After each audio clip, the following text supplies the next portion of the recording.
పేరంధ్యక్ష శ్రీమతి విజయ చాముండేశ్వరి గారు, సంజయ్ కిషోర్ గారు, ఈ కార్యక్రమానికి ఇచ్చేసిన మహానటి సావిత్రి గారి అభిమానులు, ప్రముఖులు, అలాగే కళాకారులు, మీడియా వ్యక్తులందరికీ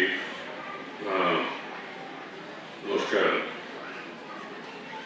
ఈ మామూలుగా రవీంద్ర భారతికి ఈ మధ్య కార్యక్రమాలకు రావడం మానేశాను. నేను కారణం ఏం కాదు, మంచిదేది, కానీ నేను జూబ్లీహిల్స్ ఉంటున్నాను. రావాలంటే కొద్దిగా నడుము సహకరించడం లేదు. ఎందుకంటే నాకు వయసు 76 అయినా 77 అయినా దాదాపు 97 సంవత్సరాలుగా తిరిగినట్టుగా తిరిగేశాను. అందుకని నడుము కాస్త బండికి ఇరుసు అరిగిపోయిందన్నట్టుగా కొద్దిగా నడుము కొంత ఇబ్బంది పెట్టుకోండి. అయినా ఈరోజు ఒక మంచి కార్యక్రమాన్ని శ్రీ సంజయ్ కిషోర్ సంకల్పించి ఆ ముగింపోత్సవానికి మీరు రావాలి తప్పనిసరిగా. అంటే సావిత్రి గారి మీద ఉన్న అభిమానం, గౌరవం దృష్ట్యా తప్పనిసరిగా వస్తానని చెప్పాను. వచ్చాను కూడా. ఎక్కువసేపు ఉండి కార్యక్రమం అంతా కూడా పాల్గొన్నానని మనసులో ఉన్న అంతసేపు కూర్చోలేదు. దీని తర్వాత కూడా ఇంకొక కార్యక్రమం ఉంది నాకు. మహానటిగా ప్రేక్షకాలను మనం సంపాదించుకున్న సావిత్రి గారి 90వ జయంతి సందర్భంగా సాధికారిక నట సర్వస్వం స్మృతికి మనందరి తరఫున నేను నివాళులు అర్పిస్తూ ఉన్నాను. ఆమె ఎక్కడ ఉన్నా ఆత్మ శాంతంగా ఉండాలని, ఆమె తప్పనిసరిగా సద్గతులు భగవంతుడు ప్రార్థించేట్టుగా చూసారని చెప్పి నేను భావిస్తున్నాను. సావిత్రి గారి 90వ జయంతి సందర్భంగా సావిత్రి మహోత్సవ్ పేరు కూడా అద్భుతంగా మంచి పేరు పెట్టారు. ఈ చక్కని కార్యక్రమాన్ని ఏర్పాటు చేసిన సంగమం ఫౌండేషన్ వారికి, సావిత్రి గారి కుమార్తె విజయ చాముండేశ్వరి గారికి, అలాగే సంజయ్ కిషోర్ గారికి, దాంతోపాటు సహకరించిన బల్లేని కృష్ణయ్య గారికి, ఇతర పెద్దలందరికీ కూడా నేను హృదయపూర్వకమైన శుభాకాంక్షలు తెలియజేస్తున్నాను. సావిత్రి గారి జీవితం నుంచి ఈ తరం యువత తెలుసుకోవాల్సిన అంశాలు ఎన్నో ఉన్నాయి. నటుడు కావచ్చు, సాధారణ వ్యక్తులు కావచ్చు, జీవితంలో ఎదిగిన ప్రతి ఒక్కరూ సావిత్రి గారి యొక్క జీవితం నుంచి నేర్చుకోవాల్సిన ఎంతో ఉందని చెప్పి నేను భావిస్తున్నాను. నటిగా ప్రతి అవకాశాన్ని సద్వినియోగం చేసుకుంటూ సమాజ శ్రేయస్సు కోసం పాటుపడుతూ ముందుకు సాగిన వారి జీవితం ఆదర్శప్రాయం. ఇప్పుడే మన చాలామంది తెరవని విషయాలు కూడా మండల బుద్ధప్రసాద్ గారి వారి దేశభక్తి గురించి, జాతీయ భావాల గురించి, సామాజిక స్పృహ గురించి చక్కగా పరిశుభ్రంగా మనకు వివరించారు. కంటితో కోటి భావాలను, నవరసాలను పలికించే ఆమె నటన ఒక అద్భుతం. ప్రస్తుతం అలాంటి నటీమణులు లేరు. ఇప్పుడున్నవాళ్ళు ఏమనుకోవద్దు, అలాంటి నటనకు ప్రాధాన్యత దొరకడం లేదు. ఈ విషయం చెప్పడానికి నాకేమాత్రం సంకోచం లేదు. సావిత్రి గారి తెర మీద నడుస్తుంటే పాత్రలు మాత్రమే కనిపించేది.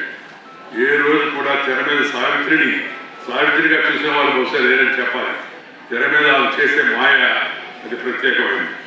కేవలం ఒక కొన చూపుతో, ఒక పెదవి విరుపుతో ఆమె ప్రేమను రగిలించగలరు, చిరుకుతనాన్ని చిలికించగలరు, అమాయకత్వాన్ని వెలికించగలరు, విషాదాన్ని వెలిగించగలరు, శృంగారాన్ని వెలిగించగలరు, ఇంకెన్నిటినో వెలిగించగలరు. అలాంటి అద్భుతమైన నటనా కౌశలం, అది కూడా సహజమైన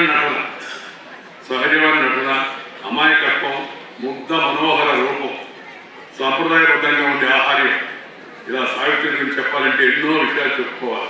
సాంప్రదాయబద్ధంగా సినిమా రంగంలో సాంప్రదాయబద్ధంగా ఉండేట నటీమణులు కొద్దిమంది ఉన్నారు.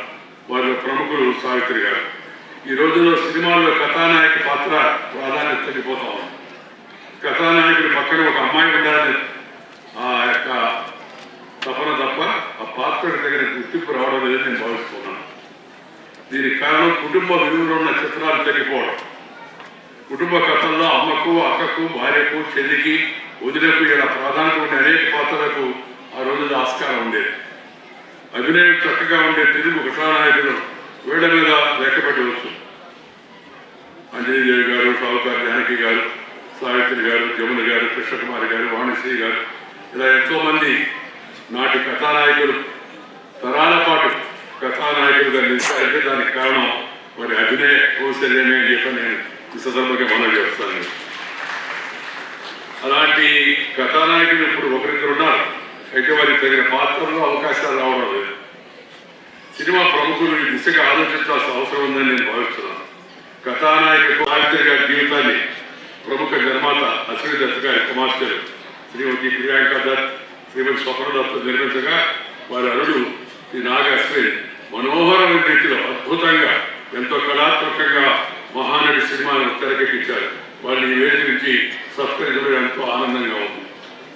అదేవిధంగా సావిత్రి క్లాసికల్ పుస్తకాన్ని రూపొందించిన సంజయ్ కిషోర్, ఇందాక నేను చెప్పినట్టుగా సహకరించిన కృష్ణ గారికి కూడా ప్రత్యేక అభినందనలు.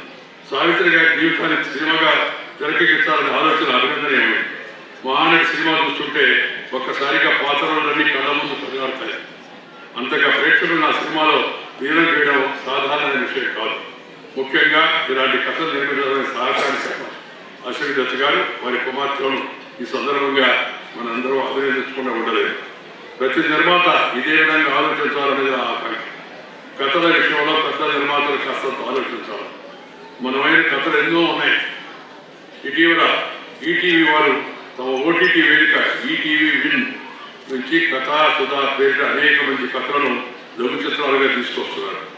అంతకుముందే మన అమరావతి కథలను, ప్రాంతం కథలను దూరదర్శన్లో ధారావాహికంగా రూపొందించారు. మన తెలంగాణకు చెందిన ప్రముఖ దర్శకుడు శ్రీ శ్యామ్ బెనగల్ గారు సైతం అమరావతి కథలను హిందీలోకి రూపొందించారు. అలాంటి కథలు మన తెలుగు సాహిత్యంలో ఎన్నో ఉన్నాయి. వాటిని కూడా ఈ తరం పిల్లలకు ధారావాహిక రూపంలో అందజేసే ప్రయత్నాలు దర్శక నిర్మాతలు చేయాలి. ముఖ్యంగా అగ్ర నిర్మాతలు ఈ దిశలో చొరవ తీసుకోవాలని చెప్పి నేను కోరుకుంటున్నాను. చాలా మంది నేను సినిమాలు చూడాలనుకుంటారు. మంచి సినిమాలు నేనే కాదు, ఎవరైనా చూస్తారు. మంచి సినిమా, మంచి అనే సినిమా ఉంటే తప్పనిసరిగా దాన్ని చూడాలనే భావన. ఇటీవల దగ్గుబాటి రాణా నిర్మాతగా నిర్మించిన యొక్క 35 చిన్న కథ కాదు ఆ సినిమా. కానీ దిల్ రాజు గారి సారథ్యంలో వారి కుమార్తె హర్షిత రెడ్డి నిర్మించిన పథకం సినిమా కావచ్చు, కొడిదల నిహారిక నిర్మాతగా వ్యవహరించిన కమిటీ కుర్రోళ్ళు కావచ్చు, ప్రముఖ దర్శకుడు సుకుమార్ గారి కుమార్తె సుకృతి నటించిన గాంధీ తాత చెట్టు సినిమా కావచ్చు.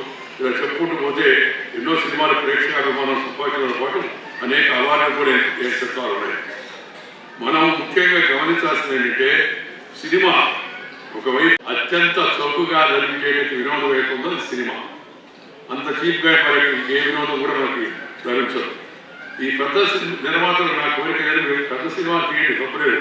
కానీ అదే సమయంలో మీ ద్వారా సాహిత్యం, కళలు బతికేలా ఇలాంటి విత్తనాలు కూడా నిర్మించే ప్రయత్నాలు ప్రారంభించాలన్నదే నా ఆకాంక్ష. సినిమా కళాత్మక వ్యాపారమే కాదు, మన గత వైభవాన్ని భవిష్యత్ తరాలకు భద్రంగా అందించే మాధ్యమం కూడా. మన సాంప్రదాయ రీతిలో కొన్ని సినిమాలు ప్రేక్షకులను ప్రతిరంగా అందిస్తున్నాయి. మన పూర్వీకులు అనుభవించి రంగరించి మేళరించి మనకు అందించినట్టు వేలాది సంవత్సరాల యొక్క ఆ సంస్కృతి సినిమాల ద్వారా తెలుసుకునే అవకాశం మనకు కలిగేది. కానీ ఆ రోజు సినిమాలకి ఈ రోజు సినిమాలకు చాలా తేడా వచ్చింది. కుటుంబ వ్యవస్థ పటిష్టంగా ఉండడం కోసం కూడా సినిమాలు అభివృద్ధిలో దోహదం చేసేది. ప్రేమ, అభిమానం, ఆదరణ ఇవన్నీ ఎలా ఉంటాయనే విషయం కూడా సినిమా మనకి కొత్త తరానికి సినిమాలు అనేక సినిమాలు మంచి సినిమాలు మనకు అందించాయి. ఈ మన గత వైభవాన్ని భవిష్యత్ తరాలకు భద్రంగా అందించే మాధ్యమం కూడా మన సాంప్రదాయ వీటిలో కొన్ని సినిమాలు ప్రేక్షకులు భద్రంగా అందిస్తున్నాయి. పాదాల భైరవి, మాయా బజార్, దేవదాసు, గుండమ్మ కథ, లవకుశ, దానవీర సూరకర్ణ వంటి సినిమాలు నేటికి అందరూ గుర్తున్నాయంటే దానికి కారణం ఆయా చిత్రాల్లో ఉన్న విలువలు, నటీనటుల అభినయం, దర్శక నిర్మాతల దూరదృష్టి. హీరో హీరోయిన్ తాకకుండా శృంగారాన్ని పండించేవాళ్ళు. ఇప్పుడు తాకినా, పీకినా, గోకినా అంత తేడా వచ్చేసి అంత అద్భుతంగా నటించేవాళ్ళు, కళ్ళతోనే అభినయించేవాళ్ళు. వాళ్ళ అగ్రగణ్యురాలు శ్రీమతి సావిత్రి గారు. ఎన్టీఆర్, ఏఎన్ఆర్, ఎస్వి రంగారావు, భారమతి, సావిత్రి, జమున, సూర్యకాంతం, రమణారెడ్డి ఇలా ఎంతో మంది మహానటులు పోటీ పడి నటించి ఆయా పాత్రలకు సినిమాలకు చిర యశస్సులు అందించారు. వారందరిలో ప్రముఖంగా మనం చెప్పుకోవాలంటే నటీమణి శ్రీమతి సావిత్రి గారిని చెప్పిన సందర్భంగా మనం చేస్తున్నాం. సావిత్రి లాంటి మహానటికి మరణం లేదు, మరణించారు వాస్తవమే. మరో మహానటికి మళ్ళీ పుట్టుక లేదు. కేవలం నటన మాత్రమే కొలమానంగా తీసుకొని సావిత్రిని ప్రజలు ఆరాధించలేదు. ఆమె మంచితనం కూడా ఆమెకు చిర యశస్సులు అందించింది. తెలుగు వారిలో ఎవరైనా మీకు నచ్చిన నటి ఎవరైనా అడిగితే ఖచ్చితంగా 70% మంది సావిత్రి గారి పేరు చెప్పాలని చెప్పని నేను భావిస్తున్నాను.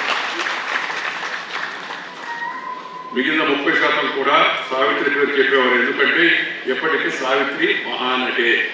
తెలుగు చలనచిత్ర రంగంలో, సినిమా రంగంలో మహానటి పేరు పొందినట్టే మహా వ్యక్తి శ్రీమతి సావిత్రి గారిని చెప్పే సందర్భంగానే మనం చెప్తున్నాం. ఆవిడ నటనను అధిగమించేందుకు ఎందరో ప్రయత్నించారు. కానీ ఆవిడ మంచితనాన్ని అధిగమించే ప్రయత్నం మాత్రం ఎవరు చేయలేదు. ఎందుకంటే ఆ మార్గం అంత కష్టమైంది, అంతకు మించి తృప్తినిచ్చాడు. సావిత్రి గారు చేసిన మంచి పనులు ఇప్పటికీ ఆమెను జీవింపజేస్తున్నాయి. అద్భుతమైన నటన ద్వారా ఆమె మరిన్ని రోజులు ఆయా సినిమాల రూపంలో జీవించి ఉంటారు. అలాంటి మహానటి సోచి కార్యక్రమాన్ని ఈ సంగమం ఫౌండేషన్ వారి కుమార్తె శ్రీమతి విజయ చాముండేశ్వరి అలాగే అరుడు వీళ్ళందరూ కూడా ఈ కార్యక్రమాన్ని చేపట్టి ఒక మహోత్సవం ఈ హైదరాబాద్ నగరంలో నిర్వహించడం చాలా సంతోషం. ఈ మంచి కార్యక్రమాన్ని చేపట్టినందుకు వారందరినీ నేను హృదయపూర్వకంగా అభినందిస్తూ ఉన్నాను. సినిమా వినోదానికి ప్రాముఖ్యత ఇవ్వాలి, కానీ సినిమా సందేశానికి కూడా ప్రాముఖ్యత ఇవ్వాలి. సందేశం ఇస్తే సినిమా ఎవరు చూస్తారు? రామోజీరావు గారు తీసిన సినిమాలు చూడండి, ప్రతి సినిమాలో ఒక సందేశం ఉంది. ఆరువేద సినిమా, సీతారామయ్య గారి మనవరు లాంటి సినిమా చూస్తే మనం అద్భుతమైన అలాంటి సినిమా, సహజంగా కుటుంబ వ్యవస్థను ప్రతిబింబించే అలాంటి సినిమా ఆరువేద. ఎన్ని సినిమాలు నటీమణిని ప్రధాన పాత్రలో ఎన్నికల సినిమాలు కూడా చాలా ఆడతాయి తప్పనిసరిగా. కానీ ఒక తప్పుడు అభిప్రాయంతో ఉన్నారు నిర్మాతలు. ఈ ఎగిరిచేస్తుంది ఏంటి, లేకపోతే ఇంకా ఆ సీన్లన్నీ నేను వర్ణించడం నాకు ఇష్టం లేదు. అలాంటి రేంజ్ సినిమా సరిగా ఆడదని తప్పురాయితో ఉన్నారు. కాదు, భారతదేశంలో మన కుటుంబ వ్యవస్థకు, భారతదేశంలో మన యొక్క సాంప్రదాయాలకు, సంస్కృతికి ఎంతో ఆదరణ ఉంది. వాటిని ఆదరించే విధంగా సినిమాలు తీయాలని, మంచి సందేశాన్ని యువతకు, నేటి యువతకు మంచి సందేశాన్ని ఇచ్చే బాధ్యత కూడా సినిమా రంగంలో చేపట్టాలని చెప్పని నేను భావిస్తున్నాను. సావిత్రి గారు నడిచిన పాత్రలు మనం చూస్తే ప్రతి పాత్రలో కూడా నిజంగా జీవించారు. ఆ మాయాబజార్ సినిమా చూస్తుంటే మళ్ళా కూడా వస్తుంది ఆ సినిమా. ఆ గడోపేరు అలాగా కాసేపు నటించడం అయిపోయిందో అది చూస్తుంటే మళ్ళా కళాకృపడినట్టుగా ఉంది.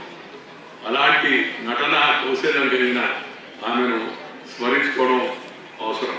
నాకు అనుమానం వచ్చింది, శత జయంతి జరిగితే బాగుంటుంది కానీ, కానీ ఇంకా 90 ఏళ్ళు మాత్రం అయింది. శత జయంతి అప్పటికి మనం ఉంటామో ఎవరు ఉంటారో తెలవదని నా మనసులో నేనే సర్దుకొని, సరే 90 సంవత్సరాలు మంచిదిలే, మంచిదనే అవకాశాలు నేను వచ్చాను. మామూలుగా శత జయంతులు జరుపుతూ ఉంటారు. సమాజం ఇలాంటి మంచి వారిని గుర్తుపెట్టుకోవాలి. యువతరం ఆయా రంగాల్లో అలాంటి వారి మంచి వారి యొక్క చూపినట్టు మార్గంలో నటించాలి. నటన అద్భుతమైన కౌశల్యం ఎలా ఉంటుంది, ఎలా ఉండాలి అనే విషయాన్ని ఆమె నటన ద్వారా మనం తెలుసుకోవచ్చు. ఇందాక మనం ముందు పాటలు పాడారు కదా పిల్లలు, ఎంత అద్భుతంగా పాడారు కూడా. 90 మంది అనేక పాత సినిమాలు నటించిన సినిమాలు, ఆ పాడిన పాటలన్నీ ఎంతో మనోహరంగా కళ్ళకు పిల్లలు మన ముందు కనపడినట్టు పాడుతున్నా. ఆ పాటలు ఎంతో శ్రావ్యంగా ఉండేవి. అలాంటి పాటలు, అలాంటి మాటలు, అలాంటి నటనలు, అలాంటి నటీమణులు, అలాంటి నటులు, అలాంటి దర్శకులు, అలాంటి నిర్మాతలు ఇంకా ముందుకు వచ్చి మంచి సినిమాలు తీసి తద్వారా మంచిని సమాజంలో పెంచే ప్రయత్నం చేయాలా. హింస జుగుప్సగా ఉండే వాటికి ప్రాధాన్యత ఇవ్వకుండా సినిమాకి పోతే కుటుంబ సమేతంగా అందరూ కలిసి, నీ కూతురు, నీ కొడుకు, నీ కోడలు, నీ మనవరాలు వాళ్ళందరితో కలిసి వెళ్ళి సినిమాను చూసి సంతోషించగలిగే విధంగా సినిమాలు తీయాలనే విషయాన్ని సినిమా నిర్మాతలు గుర్తుపెట్టుకోవాలి. అప్పుడే దాంట్లో వాళ్ళు నేను ఇందాక చెప్పినట్టుగా విలువలు కొన్ని పాటించే, సాంప్రదాయాలు పాటించే విధంగా సినిమాలు తీస్తారు. ఇది నేటి తరానికి ఎంతో అవసరం. మనం సావిత్రి గారు నడిచిన సినిమాలు చూస్తే ఏ సినిమాలో కూడా ఆమె అశ్లీలంగా నటించలేదు. ఎప్పుడు కూడా అంగాంగ ప్రదర్శన చేయాలి. కానీ అద్భుతమైన మనోహరమైన ముఖం, ఆ మాటలు, ఆ అభినయం ప్రజల మనసుల్లో అలాగే ఉండిపోయాయి.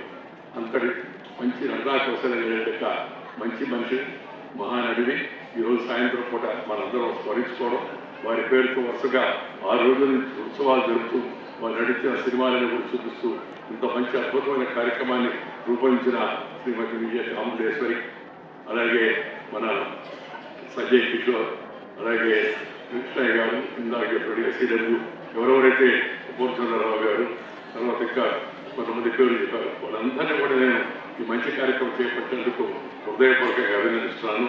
మీ అందరికీ కూడా ఈ కార్యక్రమాన్ని ఆదరిస్తున్నందుకు మిమ్మల్ని అందరూ కూడా హృదయపూర్వకంగా ధన్యవాదాలు తెలియజేస్తూ మీరు సెలవు తీసుకోవడం నమస్కారం.